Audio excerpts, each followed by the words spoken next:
And good evening, everybody. My name is Erica Flores Baltodano, and I have the honor of serving as campus dean here at San Luis Obispo College of Law.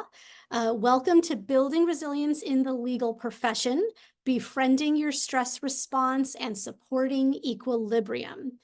I introduced the Building Resilience speaker series about a year ago on the SLO College of Law campus to support student success and happiness in the legal profession.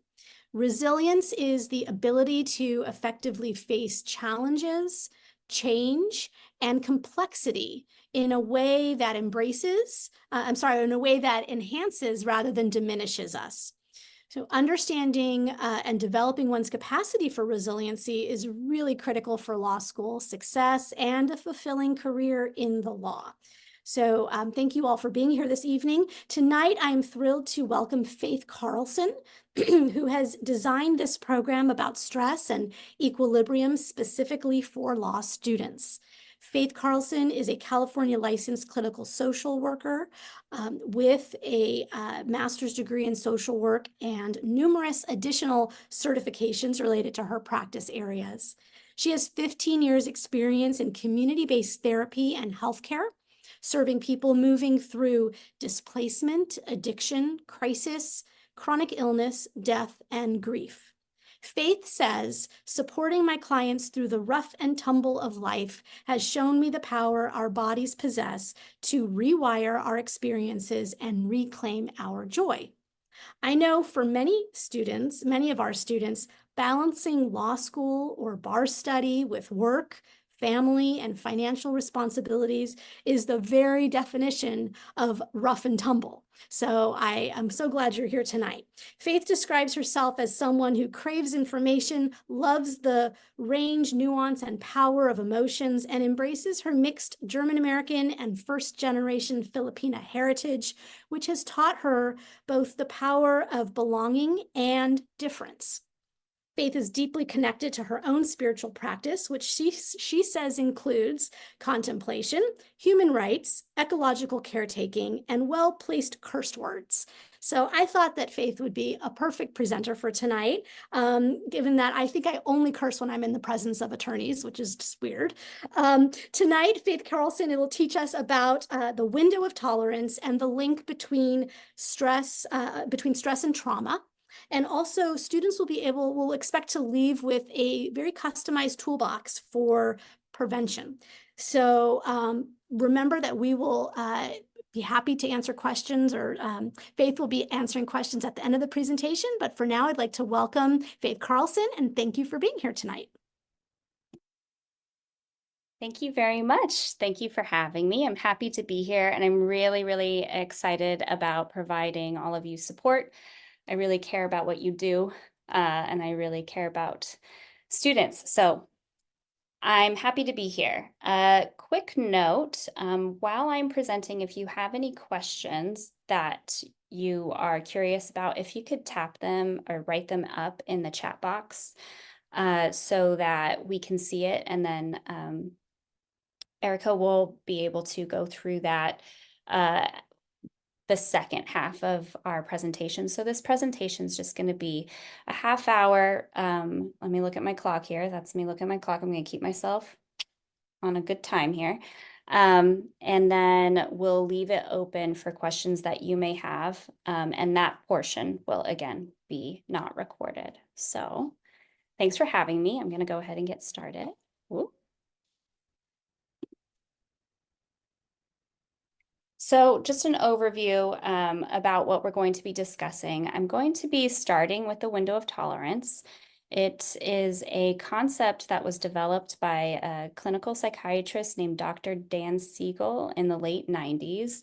It's an incredibly helpful tool to look at how overwhelm happens from a neurological perspective. So we'll be talking about that. And then I'm going to be moving into the link between stress and trauma. So I'm a psychosomatic therapist. I work in soma related responses to stress. So that means body. So anything related to how we actually physically, neurophysiologically respond to stress, and oftentimes chronic stress and trauma. With that comes a little bit of education for people around the difference between stress and trauma, because stress and trauma are linked, yes, but they are different. They aren't the same thing. So I'll be going through that for you. And then the last section will be going through prevention toolbox, your prevention toolbox for how to work with your nervous system and your neurophysiology as you are moving through school, as you are moving through a time in your life that I'm assuming has a lot of good stressors, not just bad ones. So how we can support you while you're meeting your goals. So let's go ahead and start with the window of tolerance.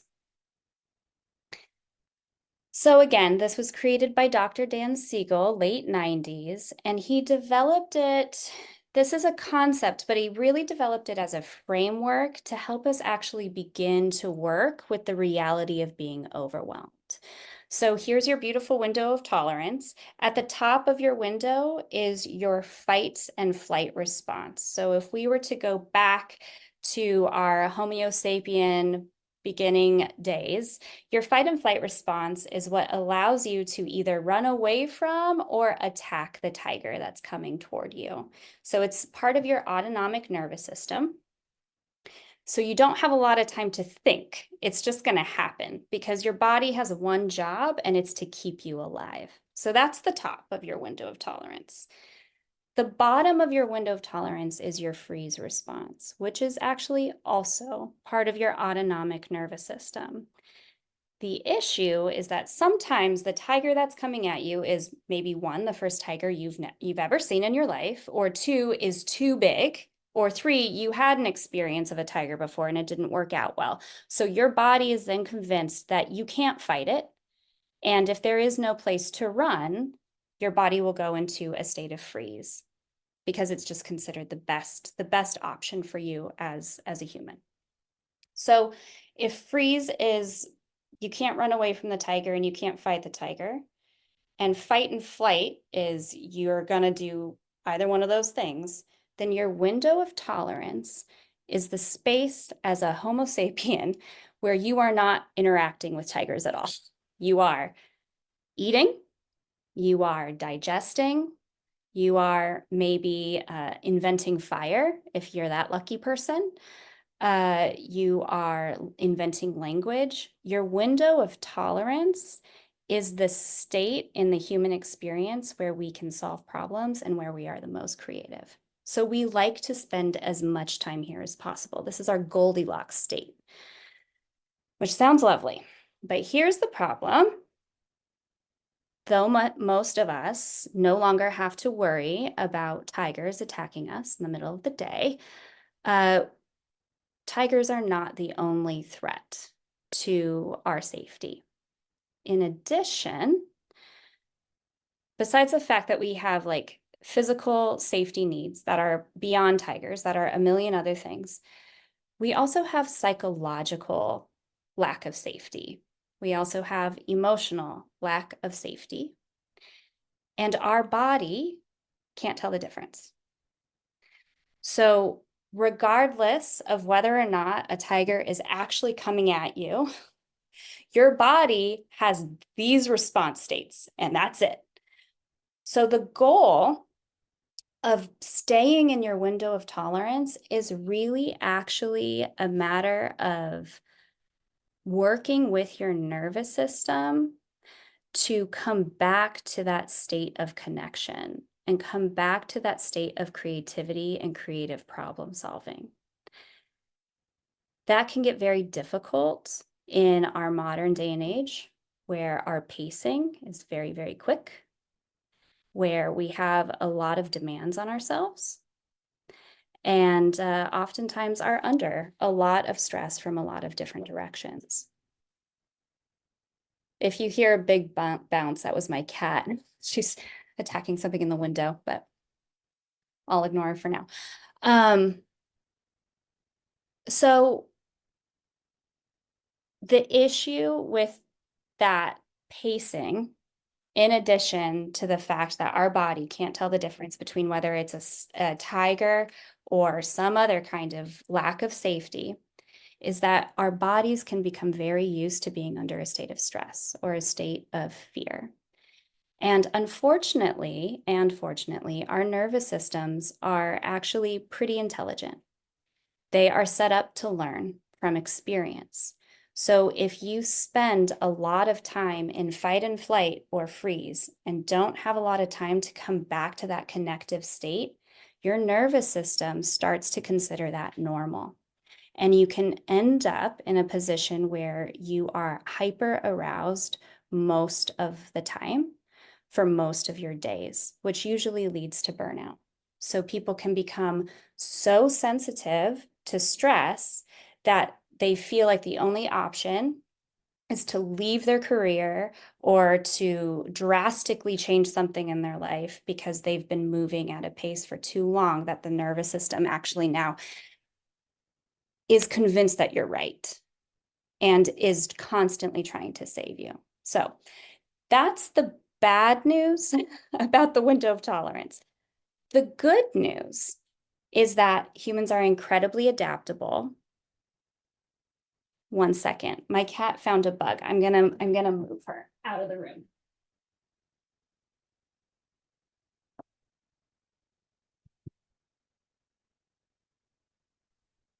Maybe that's her version of the tiger. Yeah, exactly. That's I I found the tiger and I turned her into my pet. Um, So the good news is that humans are very adaptable and that we can actually retrain our system to come back to a place of connection. And so that's the first part of what I'm going to talk to you about today is when you are under stress or if you're experiencing this constant back and forth, how do we allow your body to shift into a place of connection? That's going to be our next slide. Okay.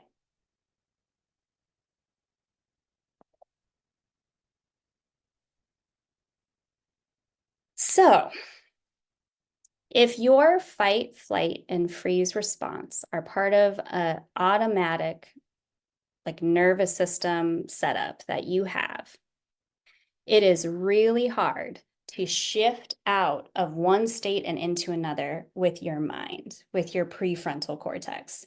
It is really hard to convince yourself that you are calm when your heart rate has increased and you are sweating.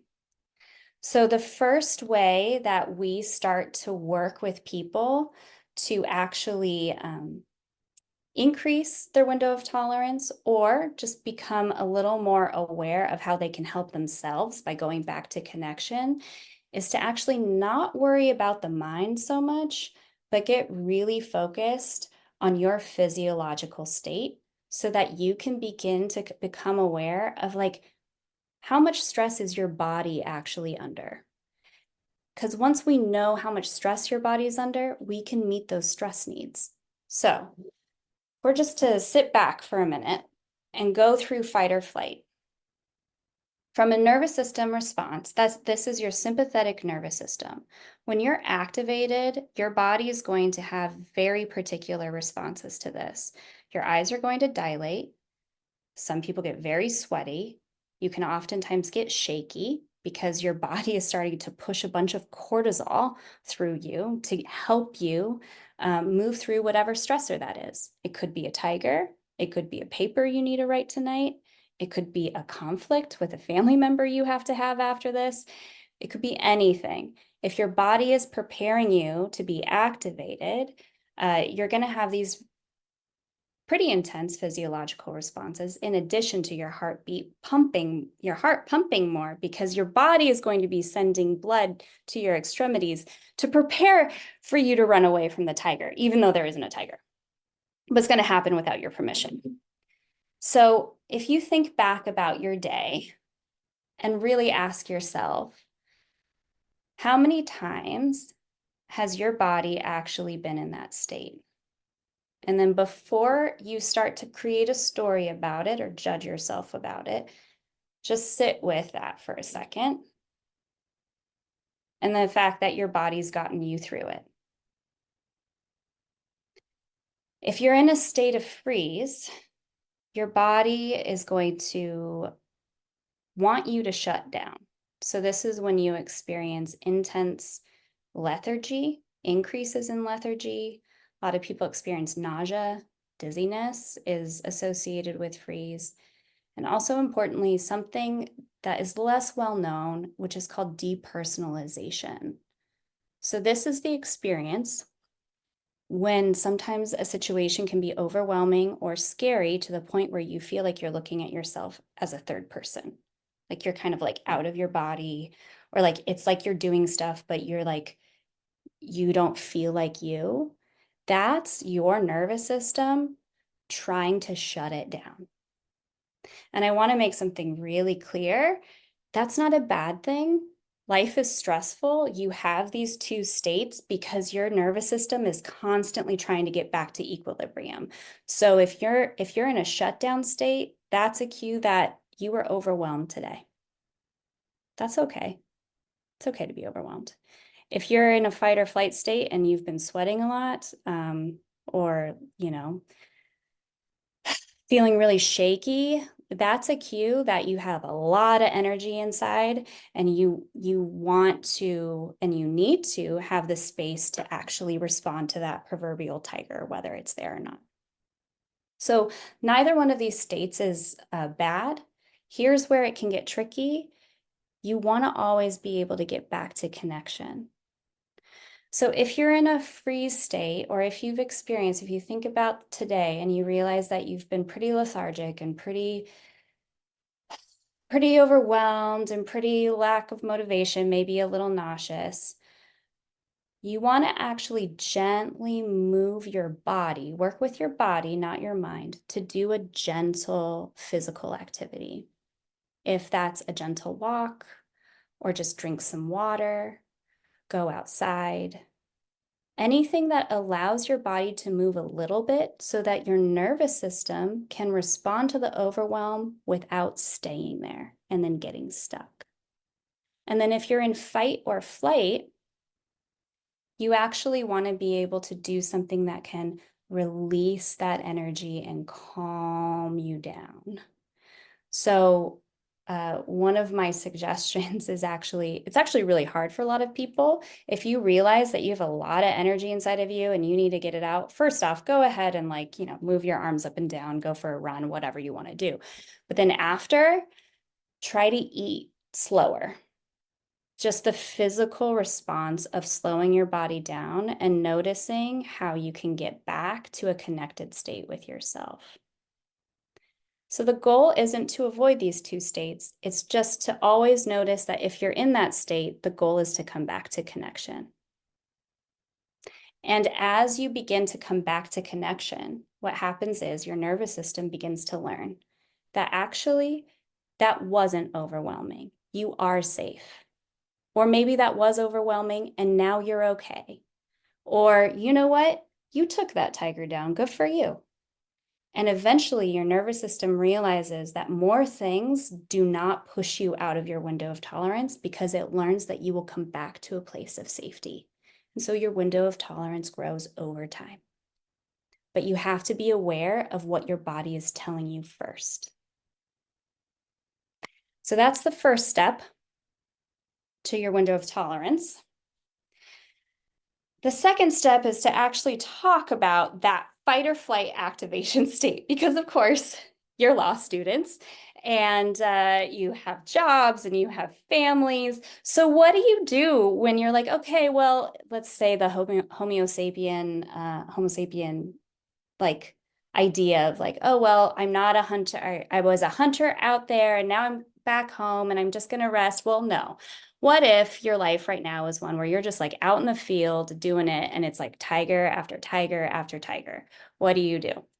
And this is where I want to talk about the link between stress and trauma. So I think we're all very familiar with the understanding that stress can cause chronic health issues, that stress can decrease life expectancy. You know, we all know stress can do all these terrible things, but I want to make something very, very clear. The answer to not being in that position isn't to avoid stress, because stress is inevitable. Stress is a fact of life. Being here on this planet is stressful. And our system is actually, our personal body system is actually set up to deal with stress. Stress doesn't become a problem until it becomes trauma. And trauma happens when someone isn't able to complete their full stress cycle.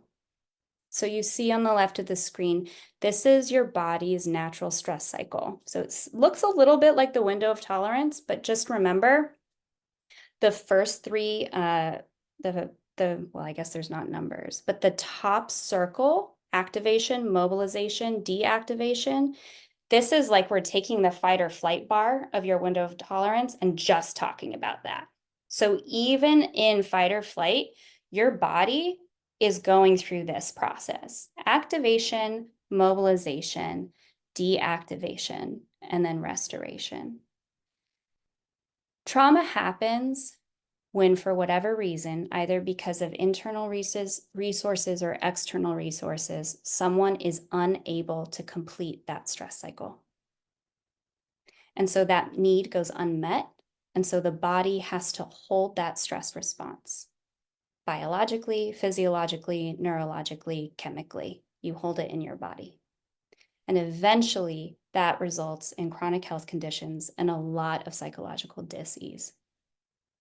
So the goal, if you are under stressful situations, is not to avoid stress, but to give yourself the space and the awareness to complete your full stress response. This can be tricky because chronic stress is considered normal.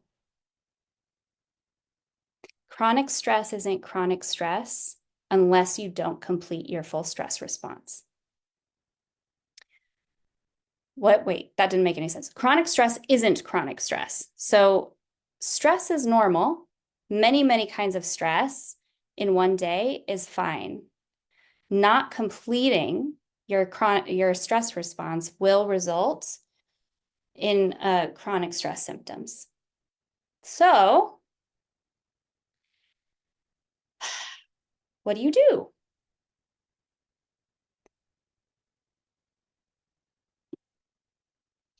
I have different suggestions for different people, depending on what they need. I'm a psychotherapist, so usually it's very unique, but I have the same response for everyone on the front lines. I do consider students to be frontline workers in every way. You're working really hard inside your brain, and then you also are taking care of your family and your work, and you also have classes. So I consider you to be under the same amount of stress as some of my frontline colleagues. And my response is always the same, which is figure out where in your stress cycle you're at and do physical activities or somatic practices to help move you to the next phase of your stress cycle. And then the goal would be, by the end of the day, you somehow get to restoration, even if it's just for a few minutes. Something very important to understand about your stress cycle is that it can be completed in a couple minutes and then restarted again. That's fine. It could also take a few days. That's fine too. But you can do this throughout your day. So I'm going to go through each of these steps or each of these phases, and I'm going to give you somatic practices to do for each one, as well as like an example of what activation would be like. So when you're under stress and you're in the activation stage, this actually isn't you. Let's use the term, let's talk about like, oh, you have to write a paper. Let's just imagine you have to write a paper after this. So the activation stage isn't the you writing the paper part. It's you preparing. It's you sitting in this room being like, oh, when are you? Gotta write the paper. So being aware that your body is pumping a bunch of hormones to help you like chase after that tiger, the first step would be to actually help your body prepare. So if you're starting to feel a little shaky, the first thing I ask is like, ask yourself, am I thirsty? Like, do I need some water? Do I need to eat something? What are my biological needs? Do I feel like I need to like take a shower? And if I have time, do I need to freshen up? What are your biological needs that you can meet for yourself before you move into mobilization? Do I need a pee? Most people like avoid that one for some reason. I would suggest not. It'll help you get to mobilization much quicker. So focus on your biological needs and then allow yourself to be activated. Sometimes activation isn't a pleasant thing. Sometimes it's because someone said something rude or because you're upset. That's okay. Don't think about your activation as a moral issue. Think of it as a biological response to stress. That doesn't mean that you need to go mouth off to that person, but it does mean that your body is feeling stressed. Another thing that I find really helpful in activation is to use music, because music hits all parts of your brain, including I point down here, this is your oldest part of your brain, it's your lizard brain. So it hits the oldest part of your brain too. So if you can listen to something that's got a nice beat to it that kind of helps you personally feel like you're capable, feel like you're empowered, like this is the time to kind of like amp yourself up. And if something's getting in the way of like you being getting ready for whatever you're about to do, or there's some other situation, asking yourself like, okay, do I need to look at this now or can I shelve it so that I can focus on what my body's preparing to do? So that's the activation stage. So then you've moved to mobilization. So now this session is over and you're actually writing the paper. This is the stage where you are sitting down and probably pulling an all-nighter to complete whatever it is you need to complete. A couple things to remember about mobilization. It's like a lot of energy really, really fast. So allowing yourself to expect a crash is okay, and actually using your breath in mobilization to keep you focused. So I do a lot of breath work with clients.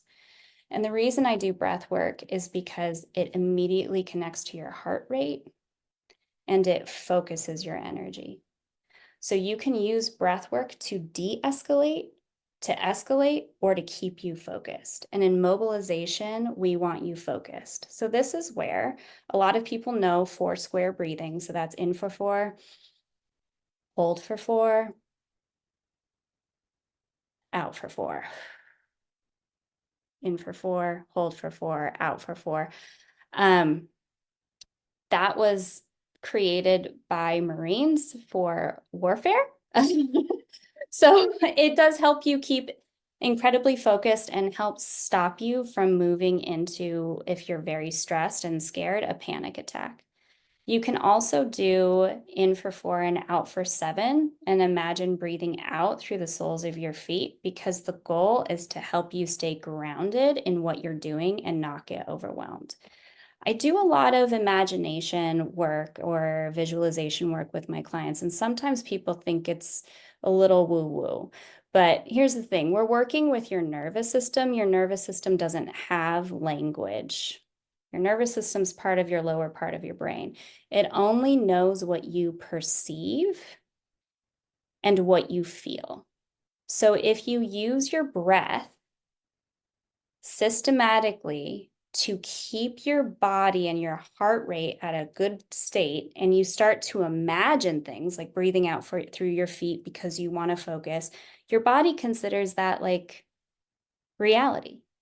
And it helps. It's like shockingly effective. So give it a try. If it sounds crazy to you, don't knock it till you try it. Do it for at least 2 minutes. And then next we have deactivation. So this is post the party, you posted your paper, you did it, congratulations. besides the fact that you're probably sleep deprived, you are also probably going to start to feel a little floaty. This is really normal. It's because your body's like, okay, let's just like calm it down. Like, let's just send them some serotonin juice and just like keep everyone easy going. I think the hardest part about deactivation is that people try to avoid it or that their life doesn't allow them to.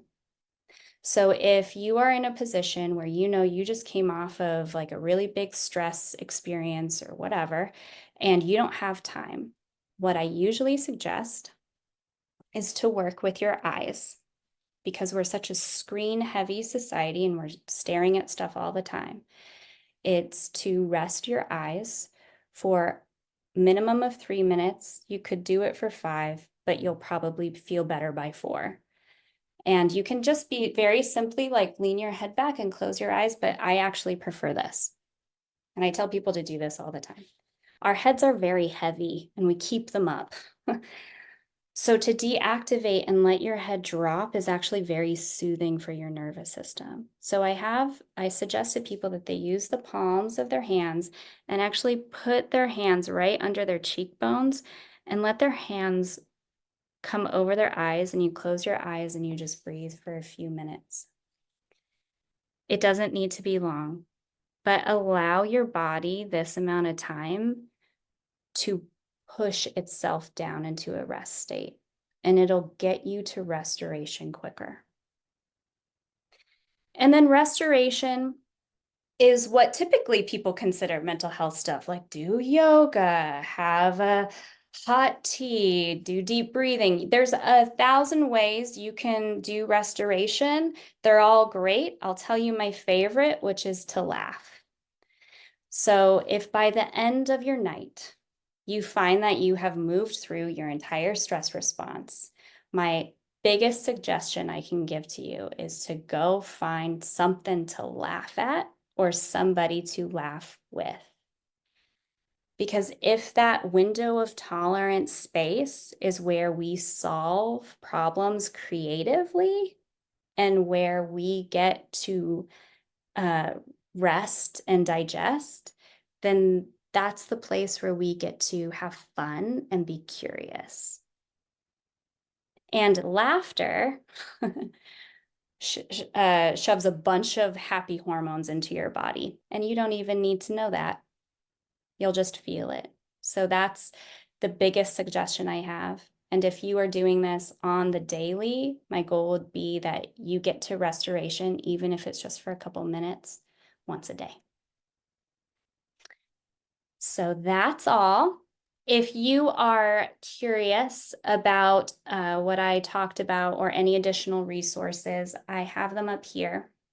Deb Dana, she's not the developer of polyvagal theory. This is where I talk about the nervous system related to your window of tolerance, but she is the student of the developer, and I was taught by her. She's a very mindful teacher, and she is very focused on like, how do you maintain balance and equilibrium in a world that like, we got things.